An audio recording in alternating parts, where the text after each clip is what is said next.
Hello, you're listening to Born Optimistic.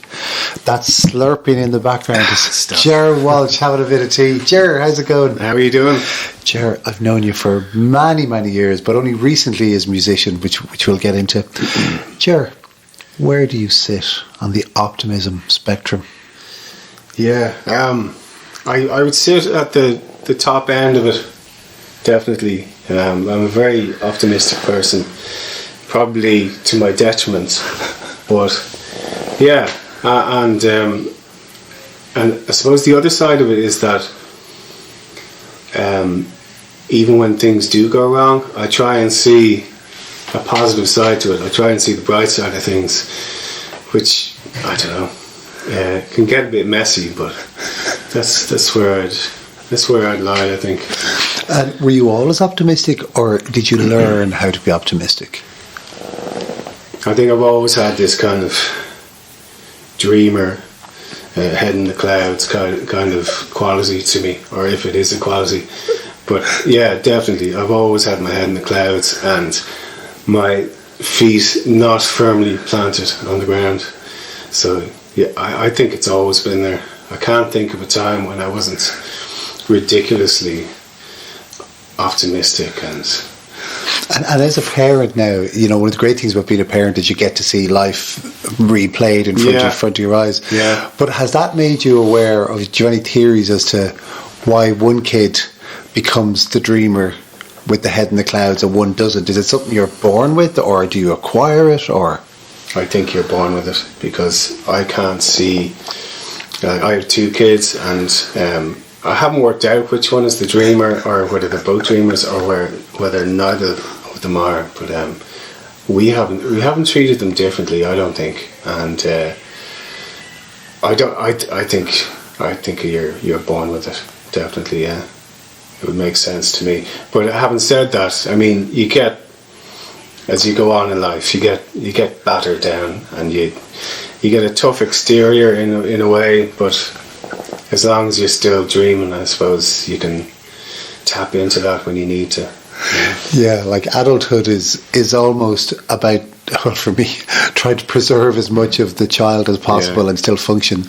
Yeah, and I think it takes a while for you to realise that how important it is to tap into the childlike qualities, you know, as an adult. I think you spend maybe your 20s and your 30s trying to be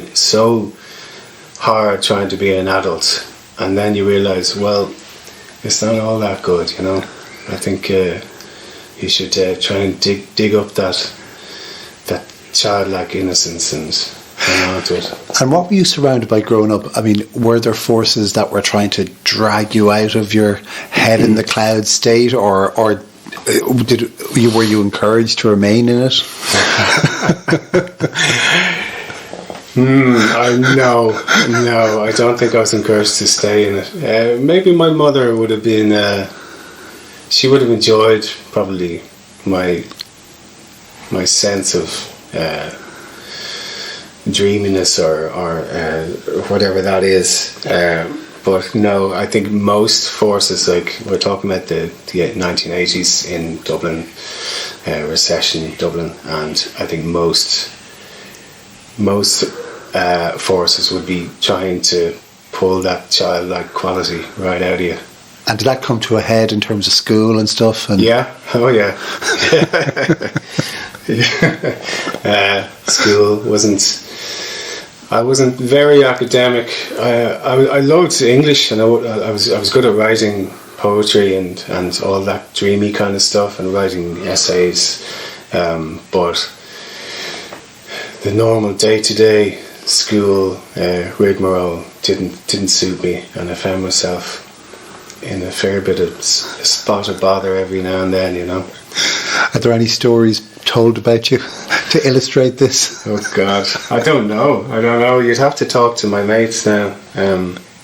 But suffice to say, I spent a lot of time in the principal's office having an old chat with the principal.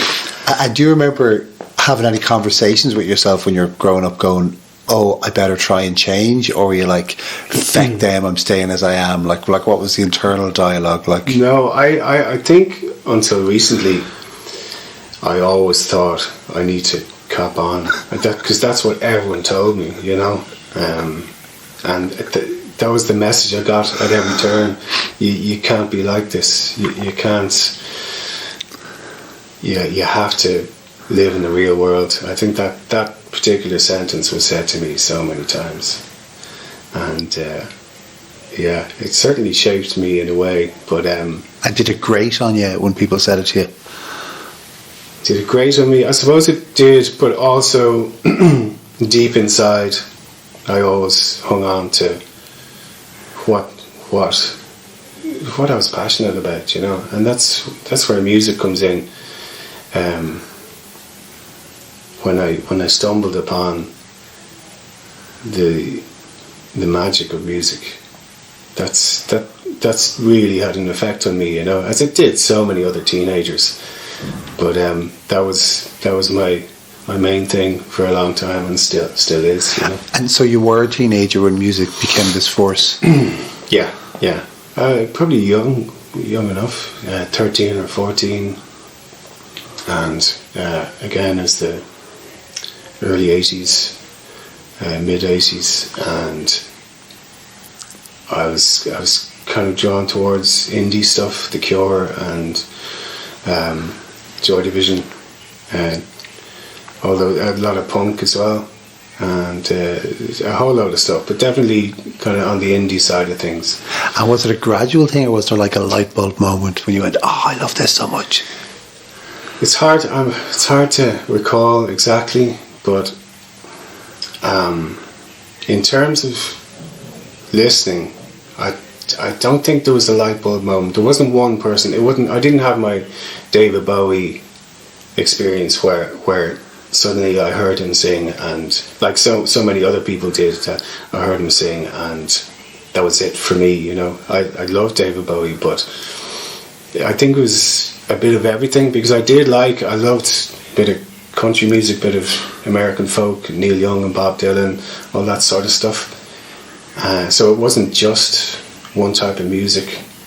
But I do, in terms of playing music, there is one instance that will always stick with me, and it was again around that time, 13. I was 13, 14, summer holidays, and there was a room full of teenagers being awkward and trying to be cool, and there was girls there as well, and trying to impress the girls and all that sort of stuff. And one guy I know, he whipped out his guitar, a lovely black shiny guitar, country kind of looking guitar, and he started to play That's Entertainment by The Jam, and suddenly the room went silent and everyone was transfixed, and I said to myself, I want to be able to do that. I want to have that. I want to be able to wield that sort of magic, and that's what it is. It changes a room. Like music can change a room, which is pretty spectacular. So that was the moment I said, I want to be able to do that. I want to be able to pick up a guitar. And had you picked up a guitar at this point? No. So from that moment to you being that guy, what are we talking time-wise? Well, I suppose that kind of planted the seed, and then there was a guitar hanging around my house for years. I think a couple of my brothers tried it, and so I got strings and I started practicing, and I was probably 15, 16 before I started actually playing, you know. And then by the time I was probably late 16, 17, I was in a band already, you know. A few friends of ours got a band together, and an indie guitar band, and had a great old time. Can you remember the first time you were that guy in the corner at a party that you felt, I'm ready now, this is it, I can unleash this? Or was there lots of crappy times before you were ready? There's plenty of them. There's plenty of them. I didn't have confidence in my voice for a very, very long time. It was mostly just playing guitar and being able to play the chords. Because you have an absolutely magnificent, one of a kind, out of this world voice. Thank you. That for me, like, I only heard you sing for the first time relatively recently, and I was just blown away. So was your voice, I mean, obviously your voice would have had to break, but that would have been well before you're 15, 16, 17. Like, was your voice always like that? Was that how it was when you first opened your mouth to sing? Or? I don't know.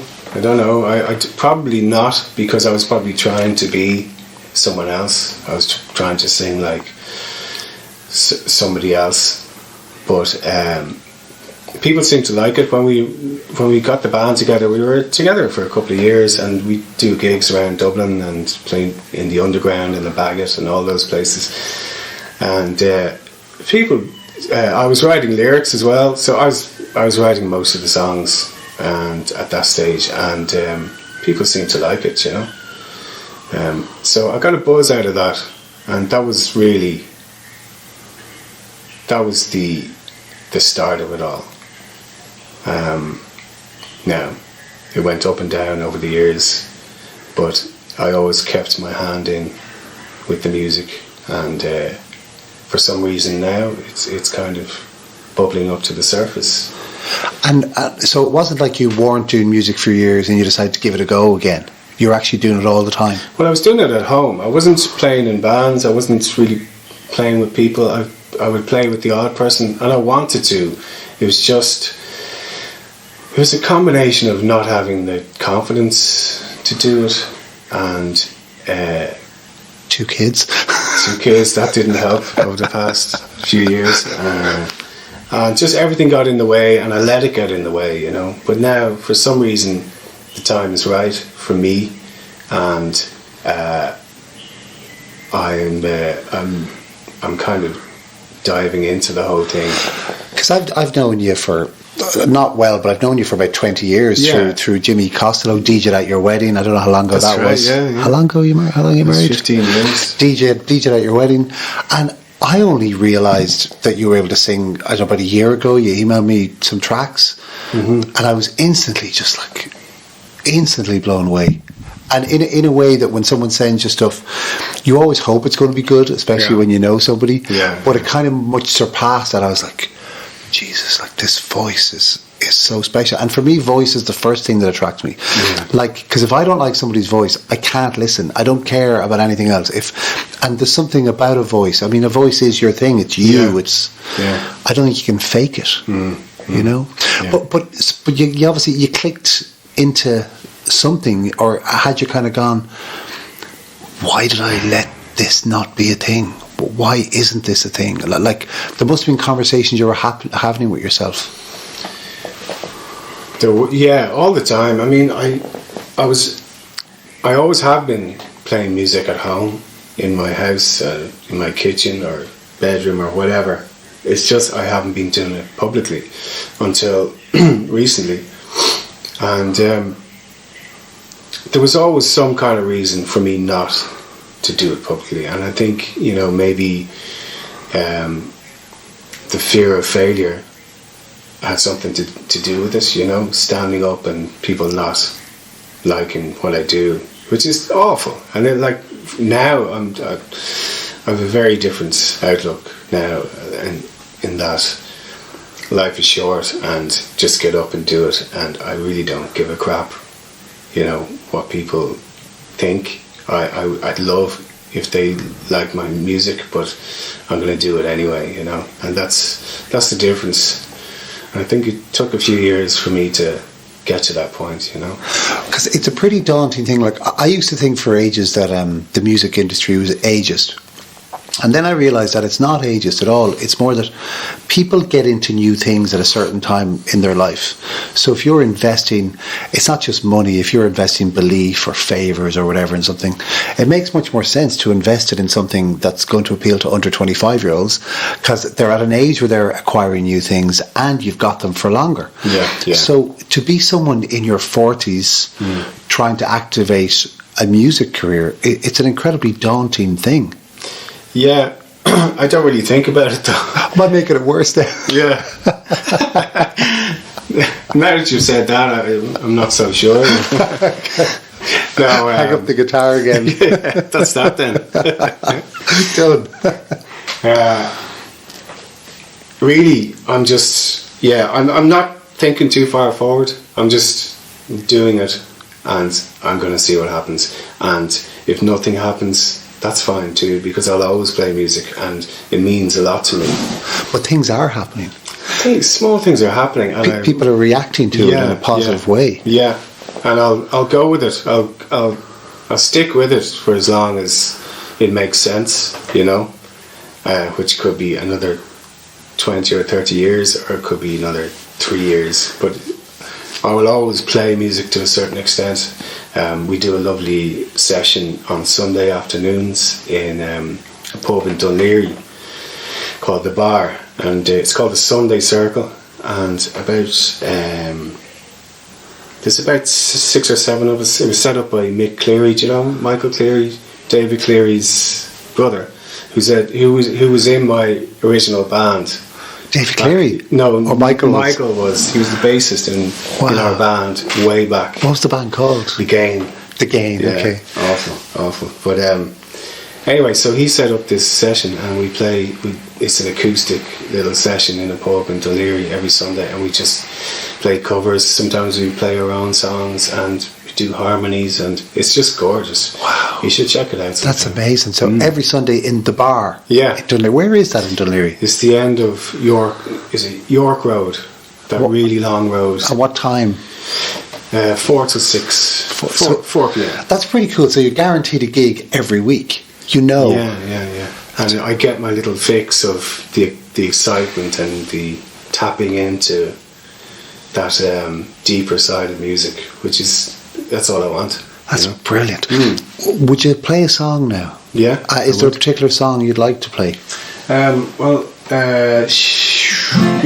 to do Ships, which is, I suppose, my latest single, and it's a nice one for this time of the day, I think. But people could be listening at any time. That's true. It's a nice one for any time of the day.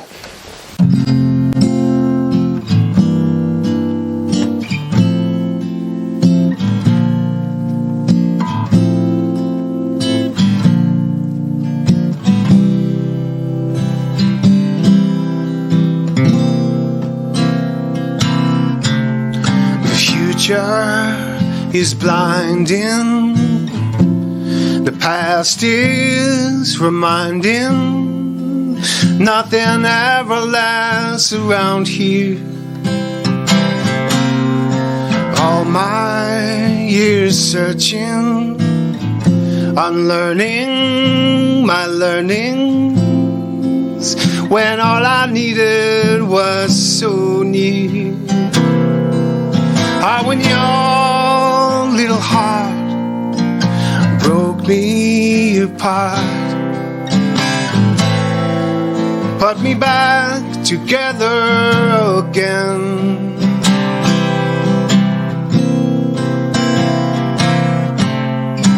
Walking backwards, looking skywards, always singing the wrong tune,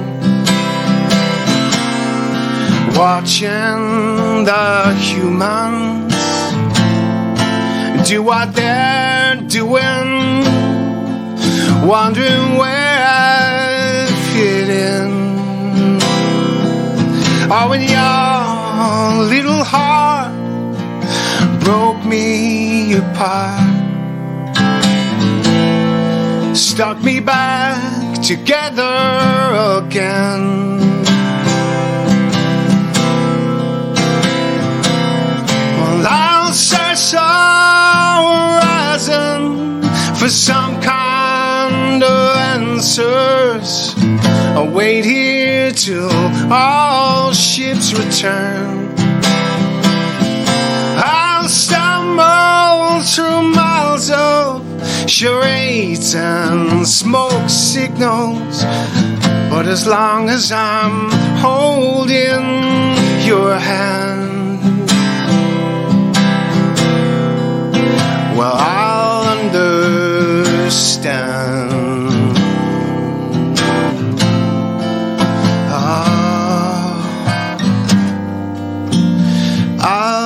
understand.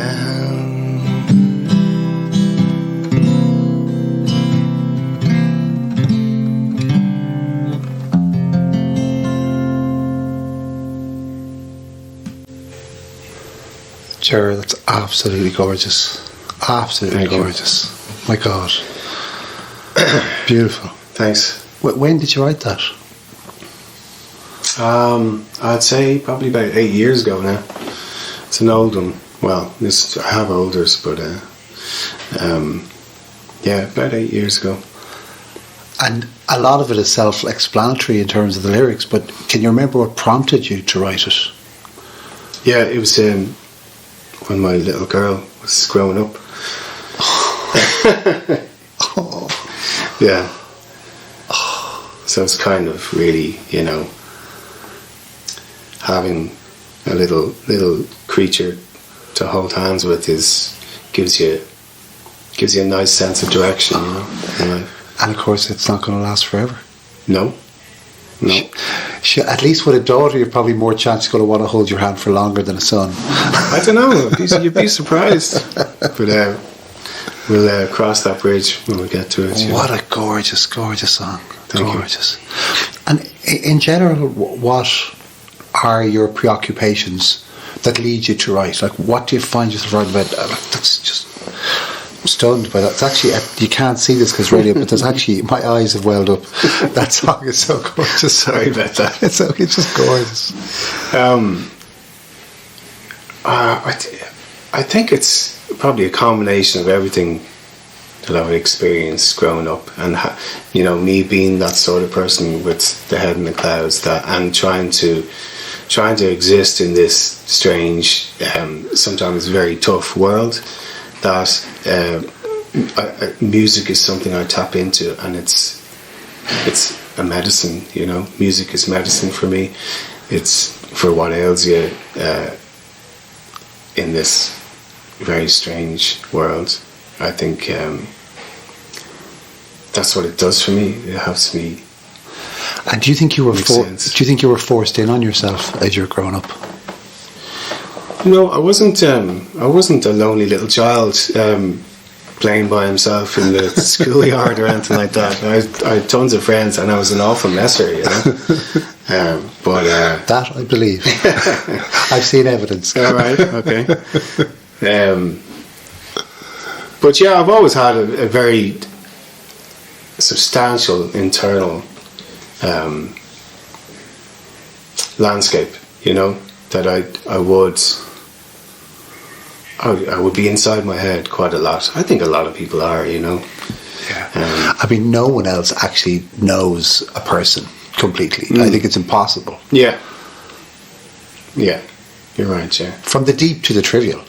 Yeah. There's so many thoughts in any given moment, in any given hour, in any given minute. Why would you even bother sharing that? No.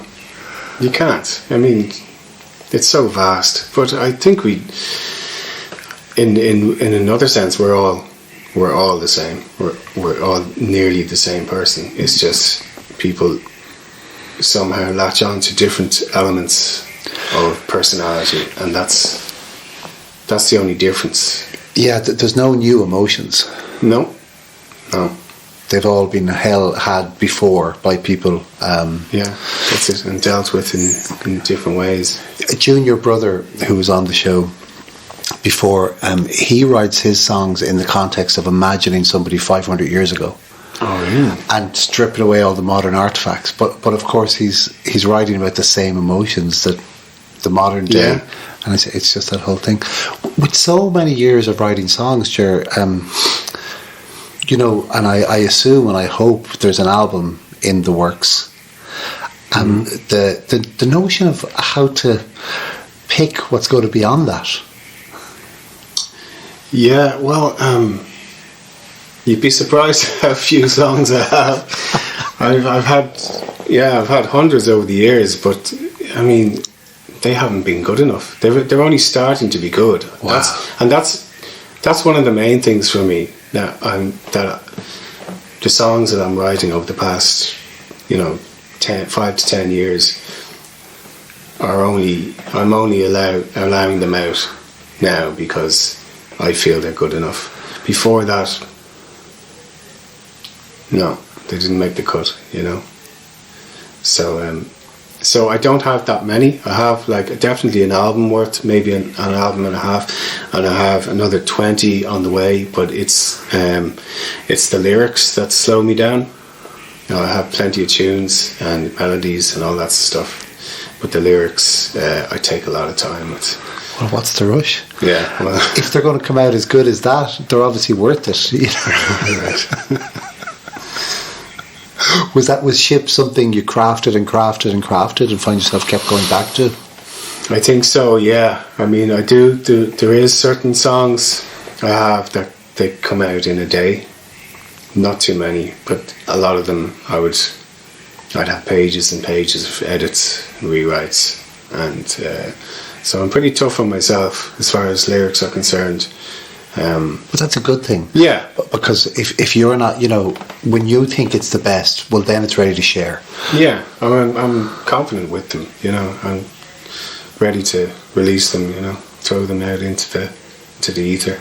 Have you another song you'd like to play while you're here? Yeah, I'll do another one, yeah. This is a new one, newish one. I suppose the most new song I have. It's called Strays.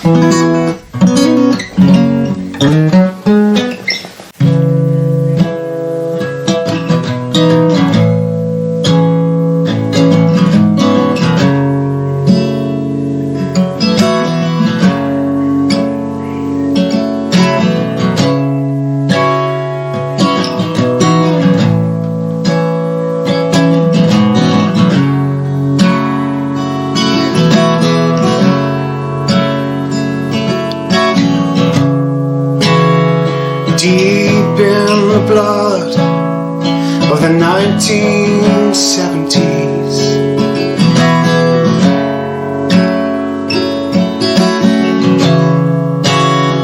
new creatures born, silent and gold.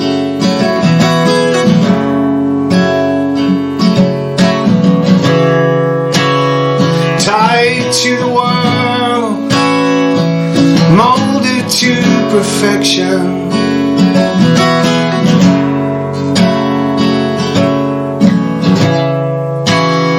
Happy in the glow of the color screen.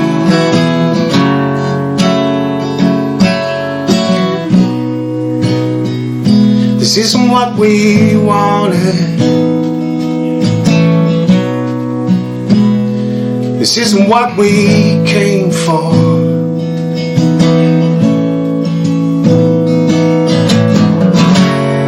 Oh my love, we have strayed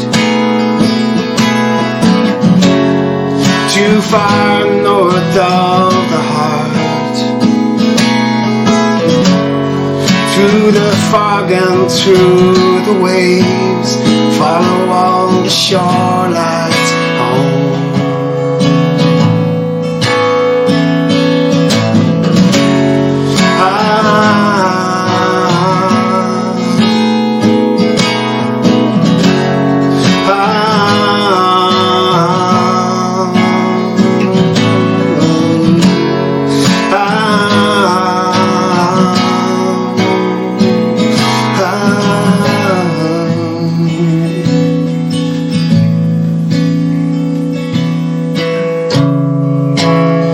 Walls get raised and walls get fallen.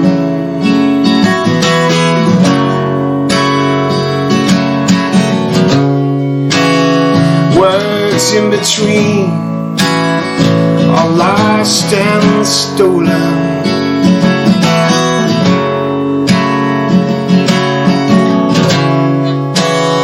Hiding from the world, driven to distraction.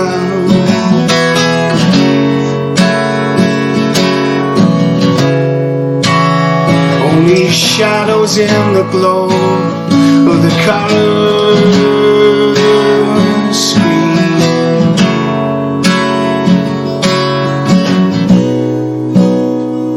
This isn't what what we started.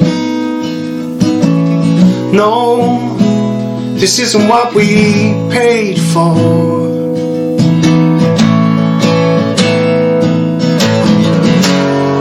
Oh my love, we have strayed too far north of the heart, through the fog and through the waves. Follow all the shorelights home. Follow all the shorelights home.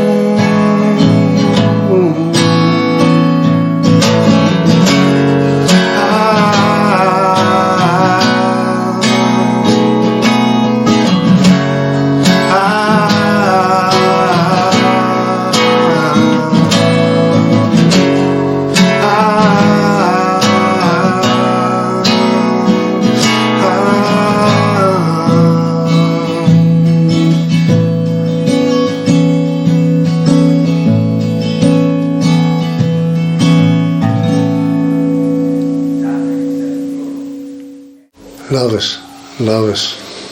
And like when I hear that, it feels absolutely complete. But also I wonder, have you any plans to add anything to the guitar and voice? Yeah, definitely. And I think backing vocals would be first on the list. When I did a gig in October, and I had Naomi Coleman singing. Naomi, yeah. she was home. Well, she lives in Ireland now. Has she moved back? Yeah, I didn't realise that. Wow. Her son is in school with my son. Oh, brilliant. Tell her I said hello. I will, yeah. I haven't seen her in years. But she did a great job doing backing vocals on what a 2 or 3 of my songs. And, brilliant. And she's such a sweet voice. So. Brilliant. So that's definitely the idea, to fill it out a bit, and whatever works.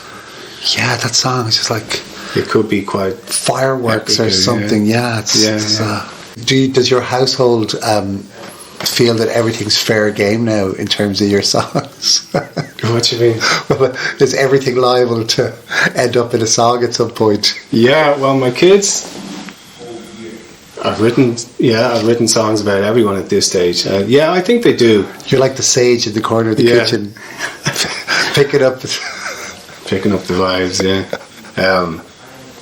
I think there's no way around it. I think because you spend so much time with these other humans that they're going to appear in your songs. Yeah. And, it wouldn't be fair to write mean things about them or negative things about them. I think most of my songs would be about universal human experience. I would think, anyway.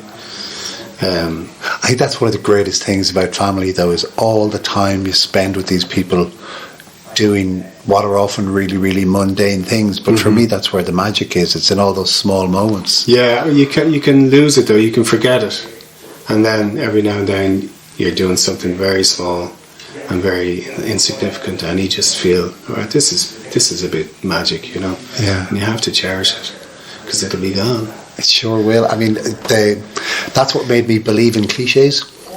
When my first child was born, people were saying stuff like, "Oh, you better enjoy every moment because it's going to go so quick." And I was like, "Yada yada yada." Yeah. And then by the time the second child was born, I was like, "Oh my God, all those people were right. What else were they right about?"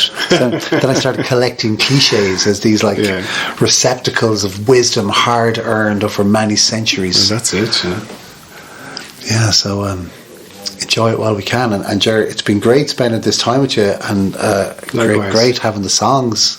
Beautiful. I can't wait to hear an album's worth. Whether albums exist anymore, they exist for me. I love press and play. I just listened to David Gray's new album is out the day of recording, check it out, and when I took the album out, it was like 45 minutes before you were due to arrive, and the album was 43 minutes long. And I was like, if I press play now, I'll get the album finished just before Gerr arrives. So that all worked out. I love an album. So do I. I've been listening to Talk in the car. Oh wow, and Spirit of Eden, and the other one, Colour of Spring. And my God. And they're proper albums. You can't just dip in and out of them. No. You have to play the whole goddamn thing. Time your journeys. Yeah. Well, I look forward to being able to file Gerr Walsh alongside Talk and David Gray. Yes. And whether it's a virtual shelf or a physical shelf, I look forward to being able to do that. Thanks so much. Gerr, it's been a delight having you. Thank you so Pleasure. much. And this has been Born Optimistic. Until next week, thanks, Millie, for listening. Bye.